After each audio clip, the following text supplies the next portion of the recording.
ஒரு ஆற்றில நிறைய முதலைகள் வாழ்ந்து வந்துச்சு. அந்த ஆற்றின் பக்கத்துல ரொம்பவே கர்வம் பிடிச்ச ஒரு சிலந்தி கூட்டமும் இருந்துச்சு. ஒரு நாள் அந்த ஆற்றுல பெரிய வெள்ளம் வந்துருச்சு. முதலைகளால கரையேற முடியாம ரொம்ப கஷ்டப்பட்டுச்சு.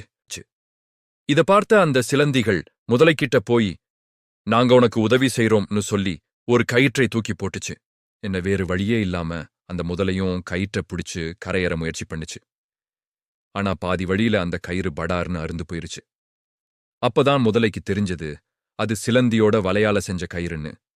ஏமாந்து போன முதலைய பார்த்து அந்த சிலந்தி கூட்டம் ரொம்ப கிண்டல் பண்ணி சிரிச்சுச்சு. அவமானத்துல குனிஞ்ச முதலை எப்படியோ தன் சொந்த முயற்சியால கரை சேர்ந்துச்சு. இதையெல்லாம் பக்கத்துல இருந்த மரத்துல உட்கார்ந்து ஒரு குரங்கு பார்த்துக்கிட்டே இருந்துச்சு. முதலை அந்த குரங்கு கிட்ட போய், பாத்தியா, என்னை எப்படி கிண்டல் பண்றாங்க? நீதான் ரொம்ப புத்திசாலியாச்சே, எனக்கு ஒரு வழி சொல்லுன்னு கேட்டுச்சு.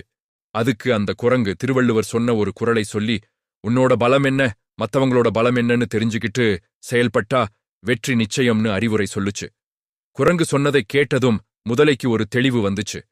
அடுத்த நாள் அந்த முதலை ஆத்துல ரொம்ப சந்தோஷமா நீந்திக்கிட்டு இருந்துச்சு. இத பார்த்த சிலந்திகள் முதலைக்கிட்ட வந்து, என்ன இன்னைக்கு ரொம்ப சந்தோஷமா இருக்க போல என்ன கேட்டுச்சு. அதுக்கு முதலை, நான் சந்தோஷமா இருக்கேனா, இரு என் வால் கிட்ட கேட்டு சொல்றேன்னு சொல்லிட்டு தன்னோட வாலை ஓங்கி தண்ணியில வேகமா அடிச்சுச்சு. அந்த அடியில அங்க இருந்த சிலந்திகள் எல்லாம் தூக்கி வீசப்பட்டு பறந்து போய் விழுந்துச்சு. அன்னைக்கு அப்புறம் இந்த முதலை கிட்ட வச்சுக்கவே கூடாதுன்னு பயந்து ஓடி போயிருச்சு. தன் பலம் என்னன்னு உணர்ந்து அந்த முதலை சிலந்திகளோட கர்வத்தை அடக்குச்சு. இந்த கதை உங்களுக்கு பிடிச்சிருந்தா மறக்காம லைக் பண்ணி சப்ஸ்கிரைப் பண்ணுங்க.